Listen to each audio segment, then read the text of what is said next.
ಓಂ ಶಾಂತಿ. ಇಂದಿನ ದಿನಾಂಕ 4/12/2024. ಪ್ರಾರ್ಥ ಮುರುಳಿ ಬಾಪ್ತಾದ ಮಧುಬನ. ಮಧುರ ಮಕ್ಕಳೇ, ಎಲ್ಲ ಆಧಾರವು ನೆನಪಿನ ಮೇಲಿದೆ. ನೆನಪಿನಿಂದಲೇ ನೀವು ಮಧುರರಾಗುತ್ತೀರಿ. ಈ ನೆನಪಿನಲ್ಲಿಯೇ ಮಾಯೆಯ ಯುದ್ಧವು ನಡೆಯುತ್ತದೆ. ಪ್ರಶ್ನೆ: ಈ ನಾಟಕದಲ್ಲಿ ಯಾವ ರಹಸ್ಯವು ಬಹಳ ವಿಚಾರ ಮಾಡುವಂತಹದ್ದಾಗಿದೆ? ಯಾವುದನ್ನು ನೀವು ಮಕ್ಕಳೇ ತಿಳಿದುಕೊಂಡಿದ್ದೀರಿ? ಉತ್ತರ: ನಿಮಗೆ ತಿಳಿದಿದೆ, ನಾಟಕದಲ್ಲಿ ಒಂದು ಪಾತ್ರವನ್ನು 2 ಸಲ ಅಭಿನಯಿಸಲು ಸಾಧ್ಯವಿಲ್ಲ. ಇಡೀ ಪ್ರಪಂಚದಲ್ಲಿ ಯಾವುದೆಲ್ಲ ಪಾತ್ರವನ್ನು ಅಭಿನಯಿಸಲಾಗುತ್ತದೆಯೋ ಅದು ಒಂದು ಇನ್ನೊಂದಕ್ಕಿಂತಲೂ ಹೊಸದಾಗಿರುತ್ತದೆ. ನೀವು ವಿಚಾರ ಮಾಡುತ್ತೀರಿ, ಸತ್ಯಯುಗದಿಂದ ಹಿಡಿದು ಇಲ್ಲಿಯವರೆಗೆ ಹೇಗೆ ದಿನಗಳು ಬದಲಾಗುತ್ತಾ ಹೋಗುತ್ತಿವೆ, ಎಲ್ಲ ಚಟುವಟಿಕೆಗಳು ಬದಲಾಗುತ್ತವೆ. ಆತ್ಮದಲ್ಲಿ 5,000 ವರ್ಷಗಳ ಪೂರ್ಣ ಪಾತ್ರದ ರೆಕಾರ್ಡ್ ತುಂಬಲ್ಪಟ್ಟಿದೆ. ಅದು ಎಂದಿಗೂ ಬದಲಾಗಲು ಸಾಧ್ಯವಿಲ್ಲ. ಈ ಚಿಕ್ಕದಾದ ಮಾತು ನೀವು ಮಕ್ಕಳ ವಿನಃ ಮತ್ಯಾರ ಬುದ್ಧಿಯಲ್ಲಿಯೂ ಬರಲು ಸಾಧ್ಯವಿಲ್ಲ. ಓಂ ಶಾಂತಿ.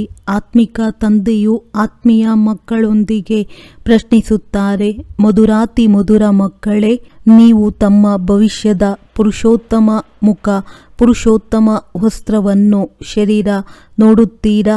ಇದು ಪುರುಷೋತ್ತಮ ಸಂಗಮಯುಗವಾಗಿದೆ ಎಲ್ಲವೇ? ನೀವು ಇದನ್ನು ಅನುಭವ ಮಾಡುತ್ತೀರಿ. ನಾವು ಪುನಃ ಹೊಸ ಪ್ರಪಂಚ ಸತ್ಯಯುಗದಲ್ಲಿ ಇವರ ವಂಶಾವಳಿಯಲ್ಲಿ ಹೋಗುತ್ತೇವೆ.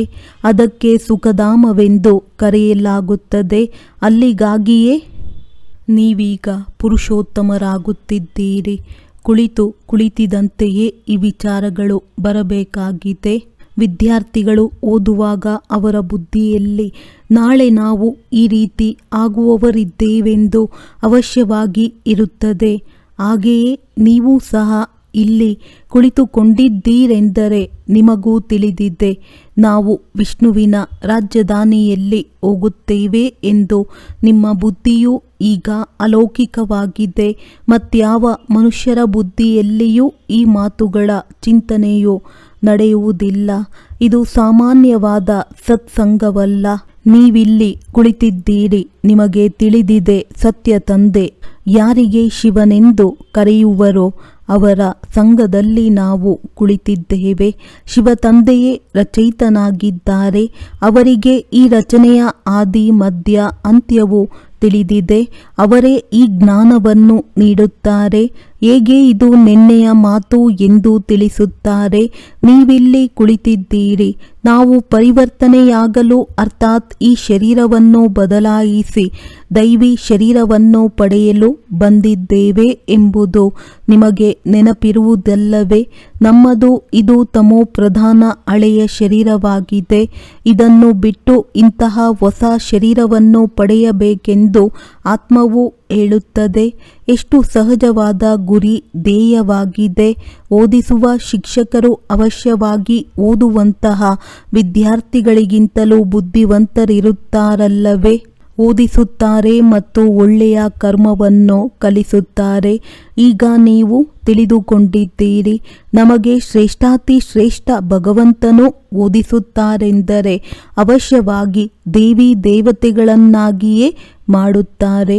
ಈ ವಿದ್ಯೆಯು ಹೊಸ ಪ್ರಪಂಚಕ್ಕಾಗಿಯೇ ಇದೆ. ನಿಮ್ಮ ವಿನಃ ಮತ್ಯಾರಿಗೂ ಹೊಸ ಪ್ರಪಂಚದ ಬಗ್ಗೆ ಸ್ವಲ್ಪವೂ ತಿಳಿದಿಲ್ಲ. ಈ ಲಕ್ಷ್ಮೀನಾರಾಯಣರು ಹೊಸ ಪ್ರಪಂಚದ ಮಾಲೀಕರಾಗಿದ್ದರು. ದೇವಿ ದೇವತೆಗಳಲ್ಲಿಯೂ ನಂಬರ್ ವಾರ್ ಇದ್ದರಲ್ಲವೇ? ಎಲ್ಲರೂ ಒಂದೇ ರೀತಿ ಇರಲು ಸಾಧ್ಯವಿಲ್ಲ, ಏಕೆಂದರೆ ರಾಜಧಾನಿಯಲ್ಲವೇ? ನಿಮ್ಮಲ್ಲಿ ಈ ವಿಚಾರಗಳು ನಡೆಯುತ್ತವೆ. ನಾವಾತ್ಮರು ಈಗ ಪತಿತರಿಂದ ಪಾವನರಾಗಲು ಪಾವನ ತಂದೆಯನ್ನು ನೆನಪು ಮಾಡುತ್ತೇವೆ. ಆತ್ಮವು ತನ್ನ ಮಧುರ ತಂದೆಯನ್ನು ನೆನಪು ಮಾಡುತ್ತದೆ. ತಂದೆಯು ಹೇಳುತ್ತಾರೆ, ಮಕ್ಕಳೇ, ನೀವು ನನ್ನನ್ನು ನೆನಪು ಮಾಡಿದರೆ ಪಾವನ ಸತೋಪ್ರಧಾನರಾಗಿ ಬಿಡುತ್ತೀರಿ. ಎಲ್ಲವೂ ನೆನಪಿನ ಮೇಲೆ ಆಧಾರಿತವಾಗಿದೆ. ಮಕ್ಕಳೇ, ನೀವು ನನ್ನನ್ನು ಎಷ್ಟು ಸಮಯ ನೆನಪು ಮಾಡುತ್ತೀರಿ ಎಂದು ಕೇಳುತ್ತಾರೆ. ಏಕೆಂದರೆ ನೆನಪಿನಲ್ಲಿಯೇ ಮಾಯೆಯ ಯುದ್ಧವು ನಡೆಯುತ್ತದೆ. ಆ ಯುದ್ಧವನ್ನು ನೀವು ತಿಳಿದುಕೊಂಡಿದ್ದೀರಿ. ಇದು ಯಾತ್ರೆಯಲ್ಲ, ಯುದ್ಧವಾಗಿದೆ. ಇದರಲ್ಲಿಯೇ ಬಹಳ ಎಚ್ಚರಿಕೆಯಿಂದಿರಬೇಕಾಗಿದೆ. ಜ್ಞಾನದಲ್ಲಿ ಮಾಯೆಯ ಬಿರುಗಾಳಿಯ ಮಾತು ಬರುವುದಿಲ್ಲ, ನೆನಪಿನಲ್ಲಿಯೇ ಬರುತ್ತದೆ. ಆದ್ದರಿಂದ ಮಕ್ಕಳು ಹೇಳುತ್ತಾರೆ, ಬಾಬಾ ನಾವು ತಮ್ಮನ್ನು ನೆನಪು ಮಾಡುತ್ತೇವೆ, ಆದರೆ ಮಾಯೆಯ ಒಂದೇ ಬಿರುಗಾಳಿಯು ಕೆಳಗೆ ಬೀಳಿಸುತ್ತದೆ. ನಂಬರ್ 1 ಬಿರುಗಾಳಿಯು ದೇಹಾಭಿಮಾನದ್ದಾಗಿದೆ. ನಂತರ ಕಾಮ, ಕ್ರೋಧ, ಲೋಭ, ಮೋಹ. ಬಾಬಾ ನಾವು ನಿಮ್ಮ ನೆನಪಿನಲ್ಲಿರಲು ಬಹಳ ಪ್ರಯತ್ನಿಸುತ್ತೇವೆ. ಯಾವುದೇ ವಿಘ್ನವು ಬರಬಾರದೆಂದು ತಿಳಿಯುತ್ತೇವೆ. ಆದರೂ ಸಹ ಬಿರುಗಾಳಿಗಳು ಬಂದು ಬಿಡುತ್ತವೆ. ಇಂದು ಕ್ರೋಧ, ನಾಳೆ ಲೋಭದ ಬಿರುಗಾಳಿಯು ಬರುತ್ತದೆ. ಬಾಬಾ ಇಂದು ನಿಮ್ಮ ಸ್ಥಿತಿಯು ಬಹಳ ಚೆನ್ನಾಗಿತ್ತು. ಇಡೀ ದಿನದಲ್ಲಿ ಯಾವುದೇ ಬಿರುಗಾಳಿ ಬರಲಿಲ್ಲ. ಬಹಳ ಖುಷಿ ಇತ್ತು. ತಂದೆಯನ್ನು ಬಹಳ ಪ್ರೀತಿಯಿಂದ ನೆನಪು ಮಾಡುತ್ತಿದ್ದೆವು. ಆನಂದ ಬಾಷ್ಪಗಳು ಬರುತ್ತಿತ್ತು ಎಂದು ಮಕ್ಕಳು ಹೇಳುತ್ತಿದ್ದರು. ತಂದೆಯ ನೆನಪಿನಿಂದಲೇ ನೀವು ಮಧುರರಾಗಿ ಬಿಡುತ್ತೀರಿ. ಮಕ್ಕಳು ಇದನ್ನೂ ಸಹ ತಿಳಿದುಕೊಂಡಿದ್ದೀರಿ. ನಾವು ಮಾಯೆಯಿಂದ ಸೋಲನ್ನು ಅನುಭವಿಸುತ್ತಾ ಎಲ್ಲಿಗೆ ಬಂದು ತಲುಪಿದ್ದೇವೆ. ಇದನ್ನು ಮನುಷ್ಯರ್ಯಾರೂ ತಿಳಿದುಕೊಂಡಿಲ್ಲ. ಮನುಷ್ಯರು ಲಕ್ಷಾಂತರ ವರ್ಷಗಳು ಅಥವಾ ಪರಂಪರೆಯಿಂದ ನಡೆಯುತ್ತಾ ಬರುತ್ತಿದೆ ಎಂದು ಹೇಳಿಬಿಡುತ್ತಾರೆ. ನಾವು ಪುನಃ ಮನುಷ್ಯರಿಂದ ದೇವತೆಗಳಾಗುತ್ತಿದ್ದೇವೆ. ಈ ಜ್ಞಾನವನ್ನು ತಂದೆಯೇ ಬಂದು ಕೊಡುತ್ತಾರೆ ಎಂದು ನೀವು ಹೇಳುತ್ತೀರಿ. ವಿಚಿತ್ರ ತಂದೆಯು ವಿಚಿತ್ರ ಜ್ಞಾನವನ್ನು ತಿಳಿಸುತ್ತಾರೆ. ನಿರಾಕಾರನಿಗೆ ವಿಚಿತ್ರ ಎಂದು ಹೇಳಲಾಗುತ್ತದೆ. ಅಂದಾಗ ನಿರಾಕಾರ ತಂದೆಯು ಹೇಗೆ ಈ ಜ್ಞಾನವನ್ನು ತಿಳಿಸುತ್ತಾರೆ, ಹೇಗೆ ಈ ತನುವಿನಲ್ಲಿ ಬರುತ್ತಾರೆ ಎಂಬುದನ್ನು ಸ್ವಯಂ ತಂದೆಯೇ ತಿಳಿಸುತ್ತಾರೆ. ಆದರೂ ಸಹ ಮನುಷ್ಯರು ತಬ್ಬಿಬ್ಬಾಗುತ್ತಾರೆ. ಇವರೊಬ್ಬರ ತನುವಿನಲ್ಲಿಯೇ ಬರುವರೇ ಎಂದು ಕೇಳುತ್ತಾರೆ. ಆದರೆ ನಾಟಕದಲ್ಲಿ ಇದೊಂದೇ ಶರೀರವು ನಿಮಿತ್ತವಾಗುತ್ತದೆ. ಸ್ವಲ್ಪವೂ ಬದಲಾಗಲು ಸಾಧ್ಯವಿಲ್ಲ. ಈ ಮಾತುಗಳನ್ನು ನೀವೇ ಅರಿತುಕೊಂಡು ಅನ್ಯರಿಗೂ ತಿಳಿಸಿಕೊಡುತ್ತೀರಿ. ಆತ್ಮವೇ ಓದುತ್ತದೆ, ಆತ್ಮವೇ ಕಲಿಸುತ್ತದೆ. ಆತ್ಮವು ಬಹಳ ಅಮೂಲ್ಯವಾಗಿದೆ. ಆತ್ಮವು ಅವಿನಾಶಿಯಾಗಿದೆ. ಕೇವಲ ಶರೀರವು ಮಾತ್ರ ಸಮಾಪ್ತಿಯಾಗುತ್ತದೆ. ನಾವಾತ್ಮಗಳು ನಮ್ಮ ಪರಂಪಿತ ಪರಮಾತ್ಮನಿಂದ ರಚಯಿತ ಮತ್ತು ರಚನೆಯ ಆದಿ ಮಧ್ಯ ಅಂತ್ಯದ 84 ಜನ್ಮಗಳ ಜ್ಞಾನವನ್ನು ಪಡೆಯುತ್ತಿದ್ದೇವೆ. ಜ್ಞಾನವನ್ನು ಯಾರು ತೆಗೆದುಕೊಳ್ಳುತ್ತಾರೆ? ನಾವಾತ್ಮಗಳು. ಆತ್ಮಗಳೇ ಜ್ಞಾನ ಸಾಗರ. ತಂದೆಯಿಂದ ಮೂಲವತನ ಸೂಕ್ಷ್ಮವತನವನ್ನು ಅರಿತಿದ್ದೀರಿ. ನಾವು ನಮ್ಮನ್ನು ಆತ್ಮನೆಂದು ತಿಳಿಯಬೇಕು ಎಂಬುದು ಮನುಷ್ಯರಿಗೆ ತಿಳಿದೇ ಇಲ್ಲ. ಮನುಷ್ಯರಂತೂ ತಮ್ಮನ್ನು ಶರೀರವೆಂದು ತಿಳಿದು ತಲೆಕೆಳಗಾಗಿ ನಿಂತಿದ್ದಾರೆ. ಆತ್ಮವು ಸಚ್ಚಿತ್ ಆನಂದ ಸ್ವರೂಪವೆಂದು ಗಾಯನವಿದೆ. ಎಲ್ಲರಿಗಿಂತ ಹೆಚ್ಚಿನ ಮಹಿಮೆಯು ಪರಮಾತ್ಮನದ್ದಾಗಿದೆ. ಅವರೇ ಒಬ್ಬ ತಂದೆಗೆ ಎಷ್ಟೊಂದು ಮಹಿಮೆ ಇದೆ. ಅವರೇ ದುಃಖಹರ್ತ, ಸುಖಕರ್ತನಾಗಿದ್ದಾರೆ. ಸೊಳ್ಳೆ ಇತ್ಯಾದಿಗಳಿಗಂತೂ ದುಃಖಹರ್ತ, ಸುಖಕರ್ತ, ಜ್ಞಾನಸಾಗರ ಎಂದು ಗಾಯನ ಮಾಡಲಾಗುವುದಿಲ್ಲ. ಇದು ತಂದೆಯ ಮಹಿಮೆಯೇ ಆಗಿದೆ. ನೀವು ಮಾಸ್ಟರ್ ದುಃಖಹರ್ತ, ಸುಖಕರ್ತರಾಗಿದ್ದೀರಿ. ನೀವು ಮಕ್ಕಳಿಗೂ ಈ ಜ್ಞಾನ ತಿಳಿದಿರಲಿಲ್ಲ. ಹೇಗೆ ಚಿಕ್ಕ ಮಕ್ಕಳಂತಿದ್ದೀರಿ. ಮಕ್ಕಳಲ್ಲಿ ಜ್ಞಾನವೂ ಇರುವುದಿಲ್ಲ ಮತ್ತು ಯಾವುದೇ ಅವಗುಣವೂ ಇರುವುದಿಲ್ಲ. ಆದ್ದರಿಂದ ಅವರಿಗೆ ಮಹಾತ್ಮರೆಂದು ಕರೆಯಲಾಗುತ್ತದೆ, ಏಕೆಂದರೆ ಪವಿತ್ರರಾಗಿರುತ್ತಾರೆ. ಎಷ್ಟು ಚಿಕ್ಕ ಮಗುವೋ ಅಷ್ಟು ನಂಬರ್ 1 ಹೂವಿನ ಸಮಾನವಾಗಿರುತ್ತದೆ. ಹೇಗೆ ಅವರ ಸ್ಥಿತಿಯು ಕರ್ಮಾತೀತ ಸ್ಥಿತಿಯಂತಿರುತ್ತದೆ. ಅವರಿಗೆ ಕರ್ಮ, ಅಕರ್ಮ, ವಿಕರ್ಮದ ಬಗ್ಗೆ ಏನೂ ತಿಳಿದಿರುವುದಿಲ್ಲ. ಆದ್ದರಿಂದ ಮಕ್ಕಳು ಹೂಗಳಾಗಿರುತ್ತಾರೆ, ಎಲ್ಲರನ್ನೂ ಆಕರ್ಷಿಸುತ್ತಾರೆ. ಹೇಗೆ ಒಬ್ಬ ತಂದೆಯು ಎಲ್ಲರನ್ನೂ ಆಕರ್ಷಣೆ ಮಾಡುತ್ತಾರೆ. ತಂದೆಯು ಬಂದಿರುವುದೇ ಎಲ್ಲರನ್ನೂ ಆಕರ್ಷಣೆ ಮಾಡಿ ಸುಗಂಧಭರಿತ ಹೂಗಳನ್ನಾಗಿ ಮಾಡಲು. ಕೆಲವರಂತೂ ಮುಳ್ಳುಗಳಾಗಿಯೇ ಉಳಿಯುತ್ತಾರೆ. ಪಂಚವಿಕಾರಗಳಿಗೆ ವಶೀಭೂತರಾಗುವವರನ್ನು ಮುಳ್ಳುಗಳೆಂದು ಹೇಳಲಾಗುವುದು. ಮೊಟ್ಟ ಮೊದಲ ಮುಳ್ಳು ದೇಹಾಭಿಮಾನವಾಗಿದೆ. ಇದರಿಂದಲೇ ಅನ್ಯ ಮುಳ್ಳುಗಳ ಜನ್ಮವಾಗುತ್ತದೆ. ಮುಳ್ಳಿನ ಕಾಡು ಬಹಳ ದುಃಖ ಕೊಡುತ್ತದೆ. ಕಾಡಿನಲ್ಲಿ ಭಿನ್ನ ಭಿನ್ನ ಪ್ರಕಾರದ ಮುಳ್ಳುಗಳು ಇರುತ್ತವೆ ಎಲ್ಲವೇ. ಆದ್ದರಿಂದ ಇದಕ್ಕೆ ದುಃಖಧಾಮವೆಂದು ಕರೆಯಲಾಗುತ್ತದೆ. ಹೊಸ ಪ್ರಪಂಚದಲ್ಲಿ ಮುಳ್ಳುಗಳಿರುವುದಿಲ್ಲ. ಆದ್ದರಿಂದ ಅದಕ್ಕೆ ಸುಖಧಾಮವೆಂದು ಹೇಳಲಾಗುತ್ತದೆ. ಶಿವತಂದೆಯು ಉದೋಟವನ್ನಾಗಿ ಮಾಡುತ್ತಾರೆ. ರಾವಣನು ಮುಳ್ಳಿನ ಕಾಡನ್ನಾಗಿ ಮಾಡುತ್ತಾನೆ. ಆದ್ದರಿಂದಲೇ ರಾವಣನನ್ನು ಮುಳ್ಳುಗಳ ಸೌದೆಯಿಂದ ಸುಡುತ್ತಾರೆ ಮತ್ತು ಶಿವತಂದೆಯ ಮೇಲೆ ಹೂಗಳನ್ನು ಇಡುತ್ತಾರೆ. ಈ ಮಾತುಗಳು ತಂದೆಗೆ ಗೊತ್ತು ಮತ್ತು ಮಕ್ಕಳಿಗೆ ಗೊತ್ತು, ಮತ್ಯಾರಿಗೂ ಗೊತ್ತಿಲ್ಲ. ನೀವು ಮಕ್ಕಳು ತಿಳಿದುಕೊಂಡಿದ್ದೀರಿ.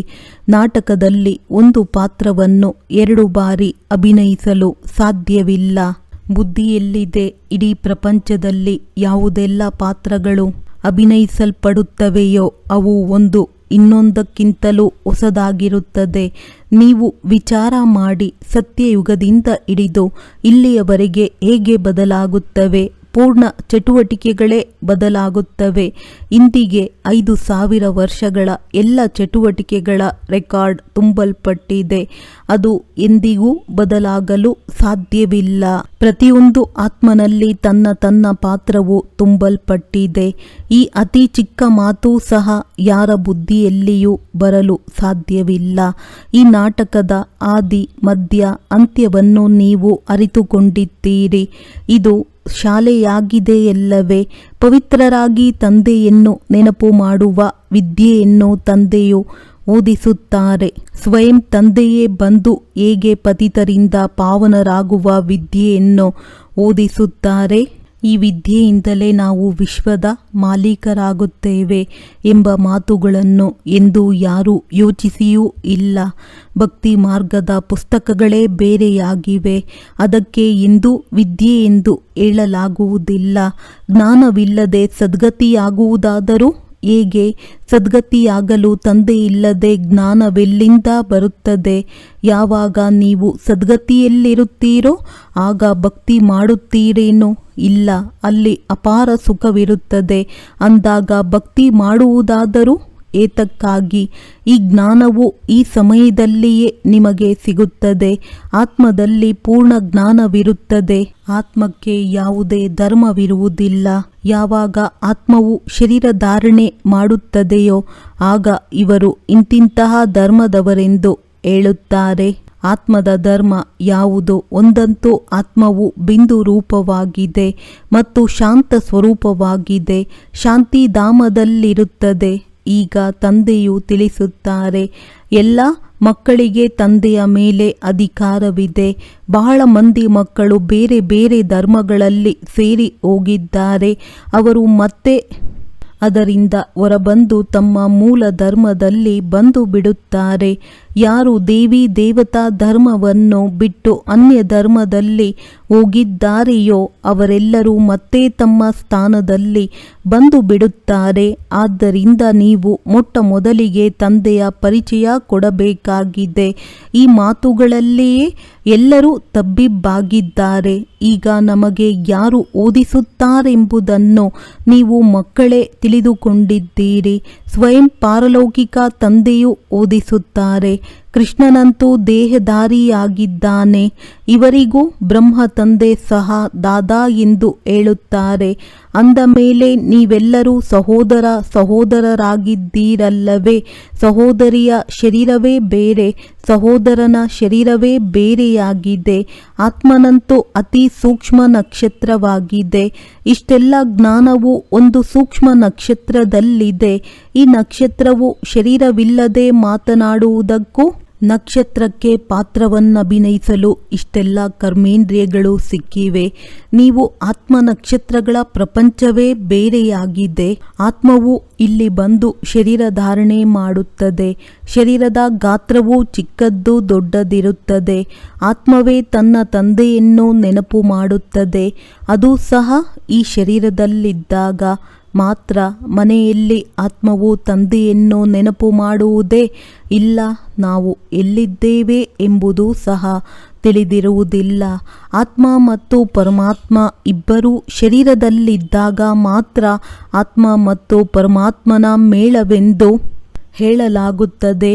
ಆತ್ಮಗಳು ಪರಮಾತ್ಮನಿಂದ ಅಗಲಿ ಹೋಗಿದ್ದರೆಂದು ಗಾಯನವಿದೆ. ಎಷ್ಟು ಸಮಯ ಅಗಲಿದ್ದಾರೆ, ಎಷ್ಟು ಸಮಯ ಅಗಲಿ ಹೋಗಿದ್ದೇವೆಂದು ನೆನಪಿಗೆ ಬರುತ್ತಿದೆಯೇ? ಕ್ಷಣಗಳು ಕಳೆಯುತ್ತಾ 5,000 ವರ್ಷಗಳು ಕಳೆದವು. ಮತ್ತೆ ಈಗ ದಿನಾಂಕವು 1ರಿಂದ ಪ್ರಾರಂಭಿಸಬೇಕಾಗಿದೆ. ನಿಖರವಾದ ಲೆಕ್ಕವಿದೆ. ಇವರು ಯಾವಾಗ ಜನ್ಮ ತೆಗೆದುಕೊಂಡಿದ್ದರು ಎಂದು ಈಗ ನಿಮ್ಮೊಂದಿಗೆ ಯಾರಾದರೂ ಪ್ರಶ್ನಿಸಿದರೆ ನೀವು ನಿಖರವಾಗಿ ತಿಳಿಸಬಹುದು. ಶ್ರೀಕೃಷ್ಣನು ಮೊದಲನೆಯ ಜನ್ಮ ತೆಗೆದುಕೊಳ್ಳುತ್ತಾನೆ. ಶಿವನಿಗೆ ನಿಮಿಷ ಸೆಕೆಂಡುಗಳನ್ನು ಲೆಕ್ಕವಿಡಲು ಸಾಧ್ಯವಿಲ್ಲ. ಕೃಷ್ಣನ ತಿಥಿ ತಾರೀಖು ಎಲ್ಲವನ್ನೂ ಲೆಕ್ಕವಿಡಬಹುದು. ಮನುಷ್ಯರ ಗಡಿಯಾರದಲ್ಲಿ ಅಂತರವಾಗಬಹುದು. ಶಿವ ತಂದೆಯ ಅವತರಣೆಯಲ್ಲಿ ಸ್ವಲ್ಪವೂ ವ್ಯತ್ಯಾಸವಾಗಲು ಸಾಧ್ಯವಿಲ್ಲ. ಆದರೆ ಅವರು ಯಾವಾಗ ಬಂದರೆಂದು ಯಾರಿಗೂ ತಿಳಿಯುವುದೇ ಇಲ್ಲ. ಅಂದರೆ ಸಾಕ್ಷಾತ್ಕಾರವಾಯಿತು, ಆಗ ಬಂದರು ಎಂದಲ್ಲ. ನೀವು ಅಂದಾಜು ಮಾಡಬಹುದು. ನಿಮಿಷ ಸೆಕೆಂಡುಗಳ ಲೆಕ್ಕ ತೆಗೆಯಲು ಸಾಧ್ಯವಿಲ್ಲ. ಅವರು ಬೇಹದ್ದಿನ ರಾತ್ರಿಯ ಸಮಯದಲ್ಲಿಯೇ ಬರುತ್ತಾರೆ. ಉಳಿದಂತೆ ಮತ್ಯಾವುದೆಲ್ಲ ಅವತರಣೆಯಾಗುತ್ತದೆಯೋ ಅದು ತಿಳಿಯುತ್ತದೆ. ಆತ್ಮವು ಶರೀರದಲ್ಲಿ ಪ್ರವೇಶ ಮಾಡುತ್ತದೆ. ಚಿಕ್ಕ ಶರೀರವನ್ನು ಧಾರಣೆ ಮಾಡುತ್ತದೆ. ನಂತರ ನಿಧಾನವಾಗಿ ಬೆಳವಣಿಗೆಯಾಗುತ್ತಾ ಹೋಗುತ್ತದೆ. ಶರೀರದ ಜೊತೆ ಆತ್ಮವು ಹೊರಬರುತ್ತದೆ. ಇವೆಲ್ಲ ಮಾತುಗಳನ್ನು ವಿಚಾರ ಸಾಗರ ಮಂಥನ ಮಾಡಿ ಮತ್ತೆ ಅನ್ಯರಿಗೂ ತಿಳಿಸಬೇಕಾಗಿದೆ. ಎಷ್ಟೊಂದು ಜನಸಂಖ್ಯೆ ಇದೆ, ಆದರೆ ಒಬ್ಬರು ಇನ್ನೊಬ್ಬರಿಗೆ ಹೋಲುವುದಿಲ್ಲ. ಇದು ಎಷ್ಟು ದೊಡ್ಡ ಮಂಟಪವಾಗಿದೆ, ಅತಿ ದೊಡ್ಡ ಹಾಲ್ ಆಗಿದೆ. ಇದರಲ್ಲಿ ಬೇಹದ್ದಿನ ನಾಟಕವು ನಡೆಯುತ್ತದೆ.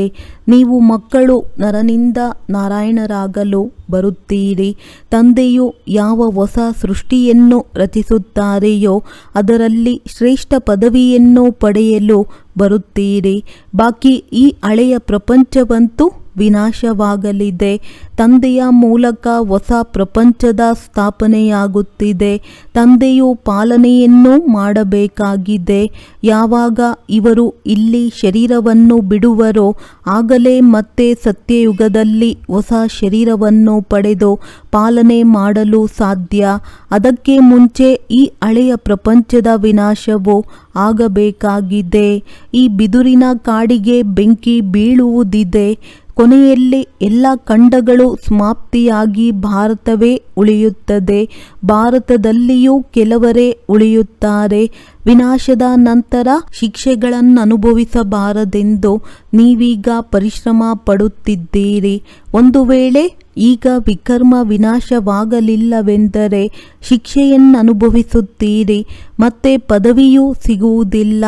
ನೀವು ಯಾರ ಬಳಿ ಹೋಗುತ್ತೀರಿ ಎಂದು ನಿಮ್ಮೊಂದಿಗೆ ಯಾರಾದರೂ ಕೇಳಿದಾಗ ತಿಳಿಸಿ, ಬ್ರಹ್ಮ ತಂದೆಯ ಶರೀರದಲ್ಲಿ ಬಂದಿರುವ ಶಿವ ತಂದೆಯ ಬಳಿ ನಾವು ಬಂದಿದ್ದೇವೆ. ಈ ಬ್ರಹ್ಮ ತಂದೆಯೇ ಶಿವನಲ್ಲ. ನೀವು ತಂದೆಯನ್ನು ಎಷ್ಟು ಅರಿತುಕೊಳ್ಳುವಿರೋ ಅಷ್ಟು ತಂದೆಯ ಜೊತೆ ಪ್ರೀತಿಯೂ ಇರುವುದು. ತಂದೆಯು ತಿಳಿಸುತ್ತಾರೆ, ಮಕ್ಕಳೇ, ನೀವು ಮತ್ಯಾರನ್ನೂ ಪ್ರೀತಿ ಮಾಡಬೇಡಿ. ಅನ್ಯ ಸಂಘಗಳಿಂದ ಪ್ರೀತಿಯನ್ನು ತೆಗೆದು ಒಬ್ಬ ತಂದೆಯ ಜೊತೆ ಇಡಿ. ಹೇಗೆ ಪ್ರಿಯತಮೆಯರಿರುತ್ತಾರಲ್ಲವೇ, ಇಲ್ಲಿಯೂ ಹಾಗೆಯೇ 108 ಮಂದಿ ಸತ್ಯ ಪ್ರಿಯತಮೆಯರಾಗುತ್ತಾರೆ. ಅದರಲ್ಲಿಯೂ 8 ಮಂದಿ ಸಂಪೂರ್ಣ ಸತ್ಯವಂತರಾಗುತ್ತಾರೆ. 8 ಮಣಿಗಳ ಮಾಲೆ ಇರುತ್ತದೆ ಎಲ್ಲವೇ. ನವರತ್ನಗಳ ಗಾಯನವಿದೆ. 8 ರತ್ನಗಳ ನಂತರ 9ನೆಯವರು ಶಿವತಂದೆ. ಮುಖ್ಯವಾಗಿ 8 ಮಂದಿ ದೇವತೆಗಳು ನಂತರ ತ್ರೇತಾದವರೆಗೆ 16,108 ಮಂದಿ ರಾಜಕುಮಾರ ಕುಮಾರಿಯರ ಕುಟುಂಬವಾಗುತ್ತದೆ. ತಂದೆಯಂತೂ ಅಂಗೈಯಲ್ಲಿ ಸ್ವರ್ಗವನ್ನು ತೋರಿಸುತ್ತಾರೆ. ನಾವಂತೂ ಸೃಷ್ಟಿಯ ಮಾಲೀಕರಾಗುತ್ತೇವೆ. ತಂದೆಯಿಂದ ಇಂತಹ ವ್ಯಾಪಾರವನ್ನು ಮಾಡಬೇಕೆನ್ನುವ ನಶೆ ಇದೆ. ಕೆಲವರೇ ವಿರಳ ವ್ಯಾಪಾರಿಗಳು ಈ ವ್ಯಾಪಾರವನ್ನು ಮಾಡುತ್ತಾರೆ. ಇಂತಹ ವ್ಯಾಪಾರಿಗಳು ಯಾರಾದರೂ ಇರುತ್ತಾರೆಯೇ? ಆದ್ದರಿಂದ ಮಕ್ಕಳು, ನಾವೀಗ ತಂದೆಯ ಬಳಿ ಹೋಗುತ್ತೇವೆಂಬ ಉತ್ಸಾಹದಲ್ಲಿರಿ. ಮೇಲಿರುವ ತಂದೆಯ ಬಗ್ಗೆ ಪ್ರಪಂಚದವರು ತಿಳಿದುಕೊಂಡಿಲ್ಲ. ಅವರಂತೂ ಅಂತಿಮದಲ್ಲಿ ಬರುತ್ತಾರೆಂದು ಮನುಷ್ಯರು ಹೇಳುತ್ತಾರೆ. ಆದರೆ ಈಗ ಅದೇ ಕಲಿಯುಗ ಅಂತಿಮವಾಗಿದೆ. ಅದೇ ಮಹಾಭಾರತದ ಅಂತಿಮ ಸಮಯವಾಗಿದೆ. ಯಾದವರು ಅಣ್ವಸ್ತ್ರಗಳನ್ನು ತಯಾರು ಮಾಡಿದ್ದಾರೆ. ಕೌರವರ ರಾಜ್ಯ ಮತ್ತು ನೀವು ಪಾಂಡವರು ನಿಂತಿದ್ದೀರಿ. ನೀವು ಮಕ್ಕಳು ಈಗ ಮನೆಯಲ್ಲಿ ಕುಳಿತಿದ್ದಂತೆಯೇ ತಮ್ಮ ಸಂಪಾದನೆ ಮಾಡಿಕೊಳ್ಳುತ್ತಿದ್ದೀರಿ. ಮನೆಯಲ್ಲಿ ಕುಳಿತಿದ್ದಂತೆಯೇ ಭಗವಂತನು ಬಂದಿದ್ದಾರೆ. ಆದ್ದರಿಂದಲೇ ತಂದೆಯು ತಿಳಿಸುತ್ತಾರೆ, ಮಕ್ಕಳೇ ಈಗ ತಮ್ಮ ಸಂಪಾದನೆ ಮಾಡಿಕೊಳ್ಳಿ. ಇದೇ ವಜ್ರ ಸಮಾನ ಜನ್ಮ, ಅಮೂಲ್ಯ ಜನ್ಮವೆಂದು ಗಾಯನವಿದೆ. ಈಗ ಇದನ್ನು ಕವಡೆಗಾಗಿ ಕಳೆದುಕೊಳ್ಳಬಾರದು. ಈಗ ನೀವು ಈ ಇಡೀ ಪ್ರಪಂಚವನ್ನು ರಾಮರಾಜ್ಯವನ್ನಾಗಿ ಮಾಡುತ್ತೀರಿ.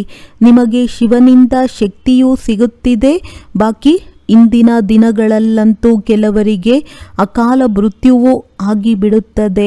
ತಂದೆಯು ಬುದ್ಧಿಯ ಬೀಗವನ್ನು ತೆರೆಯುತ್ತಾರೆ ಮತ್ತು ಮಾಯೆಯು ಬುದ್ಧಿಗೆ ಬೀಗ ಹಾಕುತ್ತದೆ. ಈಗ ನೀವು ಮಾತೆಯರಿಗೆ ಜ್ಞಾನದ ಕಳಶವೂ ಸಿಕ್ಕಿದೆ. ಅಬಲೆಯರಿಗೆ ಬಲ ನೀಡುವವರು ಅವರಾಗಿದ್ದಾರೆ. ಇದೇ ಜ್ಞಾನಾಮೃತವಾಗಿದೆ. ಶಾಸ್ತ್ರಗಳ ಜ್ಞಾನಕ್ಕೆ ಅಮೃತವೆಂದು ಹೇಳಲಾಗುವುದಿಲ್ಲ. ಒಳ್ಳೆಯದು. ಮಧುರಾತಿ ಮಧುರ ಅಗಲಿ ಹೋಗಿ ಮರಳಿ ಸಿಕ್ಕಿರುವಂತಹ ಮಕ್ಕಳಿಗೆ ಪ್ರೀತಿಯ ಮಾತ್ಪಿತಾ ಬಾಪ್ದಾದಾರವರ ನೆನಪು, ಪ್ರೀತಿ ಹಾಗೂ ನಮಸ್ತೆ. ಆತ್ಮೀಯ ಮಕ್ಕಳಿಗೆ ಆತ್ಮೀಯ ತಂದೆಯ ನಮಸ್ತೆ. ಧಾರಣೆಗಾಗಿ ಮುಖ್ಯ ಸಾರ. ಒಬ್ಬ ತಂದೆಯ ಆಕರ್ಷಣೆಯಲ್ಲಿದ್ದು ಸುಗಂಧ ಭರಿತ ಹೂಗಳಾಗಬೇಕಾಗಿದೆ. ತಮ್ಮ ಮಧುರ ತಂದೆಯನ್ನು ನೆನಪು ಮಾಡಿ ದೇಹಾಭಿಮಾನದ ಮುಳ್ಳುಗಳನ್ನು ಸುಟ್ಟು ಹಾಕಬೇಕಾಗಿದೆ. ಈ ವಜ್ರ ಸಮಾನ ಜನ್ಮದಲ್ಲಿ ಅವಿನಾಶಿ ಸಂಪಾದನೆಯನ್ನು ಜಮಾ ಮಾಡಿಕೊಳ್ಳಬೇಕಾಗಿದೆ. ಕವಡೆಗಳಿಗಾಗಿ ಇದನ್ನು ಕಳೆದುಕೊಳ್ಳಬಾರದು. ಒಬ್ಬ ತಂದೆಯನ್ನು ಸತ್ಯವಾಗಿ ಪ್ರೀತಿ ಮಾಡಬೇಕಾಗಿದೆ. ಒಬ್ಬರ ಸಂಘದಲ್ಲಿರಬೇಕಾಗಿದೆ. ವರದಾನ: ಬ್ರಾಹ್ಮಣ ಜೀವನದಲ್ಲಿ ಸದಾ ಖುಷಿಯ ಟಾನಿಕ್ ತೆಗೆದುಕೊಳ್ಳುವವರು ಮತ್ತು ಖುಷಿಯನ್ನು ಹಂಚುವವರು ಅದೃಷ್ಟಶಾಲಿ ಭವ. ಈ ಪ್ರಪಂಚದಲ್ಲಿ ನೀವು ಬ್ರಾಹ್ಮಣರಷ್ಟು ಅದೃಷ್ಟಶಾಲಿ ಯಾರೂ ಇರಲು ಸಾಧ್ಯವಿಲ್ಲ. ಏಕೆಂದರೆ ಈ ಜೀವನದಲ್ಲಿಯೇ ನೀವು ಎಲ್ಲರಿಗೂ ಬಾಪ್ ದಾದಾರವರ ಹೃದಯ ಸಿಂಹಾಸನ ದೊರಕುವುದು. ಸದಾ ಖುಷಿಯ ಟಾನಿಕ್ ತೆಗೆದುಕೊಳ್ಳುವಿರಿ ಮತ್ತು ಖುಷಿಯನ್ನು ಹಂಚುವಿರಿ. ಈ ಸಮಯದಲ್ಲಿ ನಿಶ್ಚಿಂತ ಚಕ್ರವರ್ತಿಗಳಾಗಿರುವಿರಿ. ಇಂತಹ ನಿಶ್ಚಿಂತ ಜೀವನ ಇಡೀ ಕಲ್ಪದಲ್ಲಿ ಬೇರೆ ಯಾವುದೇ ಯುಗದಲ್ಲಿ ಇರುವುದಿಲ್ಲ. ಸತ್ಯಯುಗದಲ್ಲಿ ನಿಶ್ಚಿಂತರಾಗಿರುವಿರಿ, ಆದರೆ ಅಲ್ಲಿ ಜ್ಞಾನವಿರುವುದಿಲ್ಲ. ಈಗ ನಿಮಗೆ ಜ್ಞಾನವಿದೆ, ಆದ್ದರಿಂದ ಹೃದಯದಿಂದ ಒಮ್ಮುತ್ತದೆ, ನನ್ನಂತಹ ಅದೃಷ್ಟಶಾಲಿ ಬೇರೆ ಯಾರೂ ಇಲ್ಲ. ಸ್ಲೋಗನ್: ಸಂಗಮಯುಗದ ಸ್ವರಾಜ್ಯ ಅಧಿಕಾರಿಯೇ ಭವಿಷ್ಯದ ವಿಶ್ವ ರಾಜ್ಯ ಅಧಿಕಾರಿಗಳಾಗುತ್ತಾರೆ. ಒಳ್ಳೆಯದು. ಓಂ ಶಾಂತಿ.